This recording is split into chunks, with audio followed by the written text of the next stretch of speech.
جو ہے معاملہ آگے نہیں جائے گا, گورنمنٹ پیچھے ہٹ جائے گی.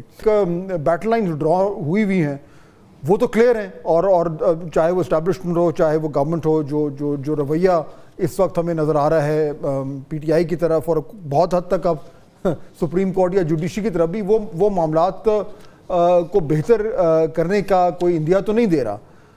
سو اب آگے چل کے یہ صورتحال جو ہے یہ کہاں پہ جا کے جو ہے وہ رکے گی؟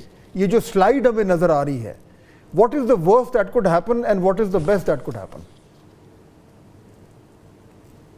آئی تھنک ایک تو نیچرل اسٹاپ سلائڈ کا پاکستان کی ہسٹری میں 3 مرتبہ پہلے لگ چکا ہے, شاید وہی لگ جائے. جس طرح حکومت پولرائزیشن بڑھا رہی ہے اور عمران خان صاحب بھی پولرائزیشن بڑھا رہے ہیں, کنفرنٹیشن بڑھ رہی ہے, تو ایک تو اسٹاپ پاکستان کی ہسٹری میں تو وی نو کہ کیا اسٹاپ ہو سکتا ہے.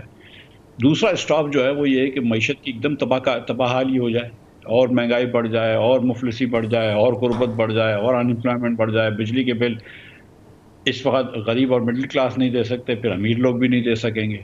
تو یہ 2 مجھے تو اسٹاپ نظر آ رہے ہیں, یا کسی میں عقل آ جائے اور ملک لیکن مفتہ صاحب پلیز مفتہ صاحب یہ بتا دیجیے گا, کیونکہ پہلے بھی ہم بریک کی طرف بڑھ گئے تھے, ہم ثالثی پہ بات کر رہے تھے, تو ثالثی کون کر سکتا ہے؟ آصف علی زرداری صاحب کا کانفیڈنس تو نیچے نہیں آیا, وہ ابھی بھی ایسے باتیں کرتے ہیں کہ ان کا بہت امپیکٹ ہے, لیکن کون کروا سکتا ہے ثالثی؟ دیکھیں ثالثی کا میرے خیال سے مطلب ہوتا ہے آربیٹریشن نہیں ہو سکتی ہے, یہ کوئی میڈیشن ہو سکتی ہے. اینڈ آئی جسٹ تھنک کہ the best person to do is Maulana Fazal Rahman and Mahmood Khan Achakzai, اور یہ کچھ لوگ ہیں ان کے ساتھ مل کر مسلم لیگ کے اندر ایسے لوگ ہیں جو بیٹھ کے بات کریں اور اس کا کچھ راستہ نکالیں. مطلب آئی تھنک کہ یہ لوگوں کو سمجھنا چاہیے کہ پاکستان بند گلی کی طرف جا رہا ہے اور ہم کو کوئی نہ کوئی راستہ نکالنا پڑے گا. یا تو پھر جو 2 اسٹیشنز میں نے آپ کو بتائیں کہ 2 اسٹاپس ہیں, ایک خدا نخواستہ مارشل لاء یا ایک خدا نخواستہ اکنامک ڈسٹرکشن, اگر ان دونوں کو آپ کو اوائڈ کرنا ہے تو کچھ نہ کرنا پڑے گا. آج نہیں کریں گے کل کرنا پڑے گا, کل نہیں کریں گے پرسوں کرنا پڑے گا. اس درمیان جو ہے وہ آپ غربت بڑھاتے رہیں گے, اس درمیان مہنگائی بڑھاتے رہیں گے, انتشار بڑھاتے رہیں گے. مطلب ہم ساتھ بات کر رہے ہیں کہ ہمیں ملک میں سرمایہ کاری لانی ہے. فیض آباد پہ ایک پارٹی نے دھرنا کھڑا رکھا ہوا ہے, جو کہ اکثر دھرنے کرتی رہتی ہے, جس کو عمران خان نے بین بھی کیا تھا بائی دا وے 2021 میں, اور جو لیکن وہ مسلم لیگ کے خلاف بھی دھرنوں میں استعمال ہوئے تھے. فیض آباد میں ایک دھرنا کھڑا ہے, انتشار ملک میں چل رہا ہے. دنیا میں دیکھیں کوشش یہ ہوتی ہے حکومت وقت کی کہ وہ ٹیمپریچر کم کرے, اپوزیشن کا وقت کوشش ہوتی ہے ٹیمپریچر بڑھائے. یہاں تو دونوں اپوزیشن اور حکومت ٹیمپریچر بڑھا رہی ہیں. So it's very hot in Pakistan right now.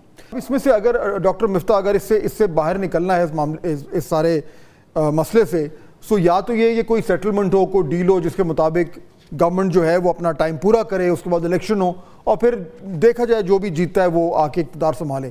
دوسرا یہ کہ صورتحال جو پی ٹی آئی چاہتی ہے کہ فوراً انتخابات ہو جائیں اور اس کے نتیجے میں جو بھی آؤٹ کم ہے وہ آٹومیٹکلی نکل آئے. اس دونوں سینیریوز میں آپ کی جماعت عوام پاکستان اس کی جگہ کہاں بنتی ہے؟ اگر فوراً الیکشنز ہو جائیں تو اس میں کیا جگہ بنتی ہے, اور اگر اپنے ٹائم پہ الیکشنز ہوتے ہیں تو اس میں آپ کا رول کیا ہے؟ آپ اپنی جماعت کی اسٹریٹجی کو کس طریقے سے دیکھ رہے ہیں اس موجودہ صورتحال میں؟ سر ہماری جماعت یا شاید عباسی صاحب یا میں یا ہمارے political plans are not important. Pakistan کی معیشت اور پاکستان کے لوگ ضروری ہیں. یہ نہیں ہو سکتا کہ یہ حکومت جو کہ 20-25 سیٹوں لے کر آئی ہو وہ حکومت 5 سال کی ٹرم پوری کرے, یہ ہو نہیں سکتا. اور ویسے بھی پاکستان میں کون سے وزیر اعظم نے اپنی ٹرم پوری کری ہے؟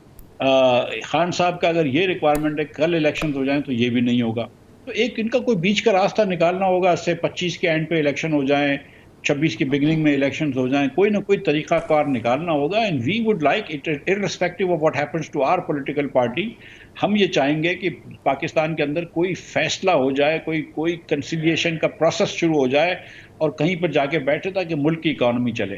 ہم یہ سمجھتے ہیں کہ ہم کو 6 مہینے سے سال لگے گا اپنی پارٹی کو آرگنائز کرنے میں انشاءاللہ تعالیٰ, اور اگر 2 سال بعد کوئی بھی الیکشنز ہوتے ہیں, چاہے وہ لوکل الیکشنز ہوتے ہیں یا کوئی بھی الیکشنز ہو گئے, ہم اس میں انشاءاللہ حصہ لیں گے. اور اللہ نے چاہا تو ہم جو ہیں وہ نہ کسی صوبے کے یا کسی شہر کے اندر قید ہیں. الحمدللہ پورے پاکستان سے لوگ ہمیں جوائن کر رہے ہیں. ہمارے پاس 1,40,000 سے اوپر ممبرز ہو چکے ہیں. ابھی تو ہم نے کیمپیننگ شروع بھی نہیں کری ہے ممبرشپ کی, تو محرم کے بعد شروع کریں گے تو and we have members from across Pakistan, so we are very happy with the membership drive so far, and we will inshallah participate everywhere in Pakistan.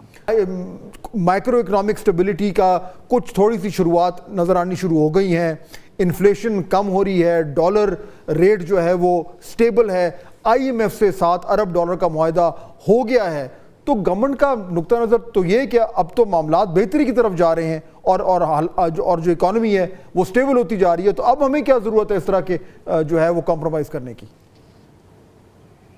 دیکھیے ضرورت اس لیے ہے کہ ہم اس کے بارے میں بات بھی کر رہے ہیں, اور آپ کو بھی پتا ہے کہ اگر نیکسٹ الیکشنز ہوتے ہیں اور فری اینڈ فیئر الیکشنز ہوتے ہیں تو اس وقت کی پاپولیرٹی کے مطابق مسلم لیگ 15 سیٹیں نہیں جیت سکتی پنجاب میں, یہ بات طے ہے.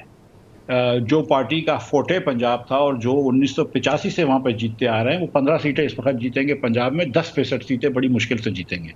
تو مسلم لیگ کو بھی اپنی سیاست بچانی ہے, اور جتنی بھی وہ کوشش کر رہے ہیں ان کی سیاست میں مقبولیت نہیں ہو رہی, کیونکہ بہت مشکل فیصلے کرنے پڑ رہے ہیں وفاق پہ, جتنا بھی آپ پنجاب میں پیسے خرچ کر لیں.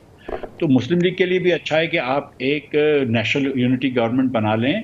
Perhaps somebody from PTI can lead it for a little while, somebody from Muslim League can lead it for a little while, somebody from People's Party can lead it for a little while.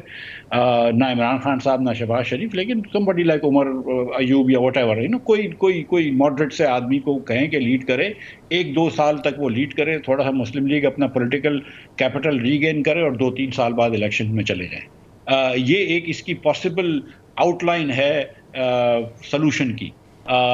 لیکن مسلم league کو جو اس وقت ضرورت ہے وہ یہ ہے کہ جتنی بھی آپ نے باتیں کری ہیں, مہنگائی بڑھ رہی ہے, انٹرسٹ ریٹ بہت زیادہ ہے, ان امپلائمنٹ پاکستان میں بہت زیادہ ہے, جی ڈی پی گروتھ نہیں ہو رہی ہے, ٹیکسز کی بھرمار ہے, بجلی کے بل جو ہیں وہ ظالمانہ ہو چکے ہیں, اور مسلم لیگ کی سیاسی سٹینڈنگ ختم ہو چکی ہے. میں نہیں جانتا ہوں کہ 1999 کے بعد کبھی بھی مسلم لیگ کی اتنی سیاسی سٹینڈنگ کم ہو جتنی آج ہے. So Muslim League really has an incentive to save its politics and deal with Imran Khan or deal with PTI and deal amongst all the political parties is possibly a way out.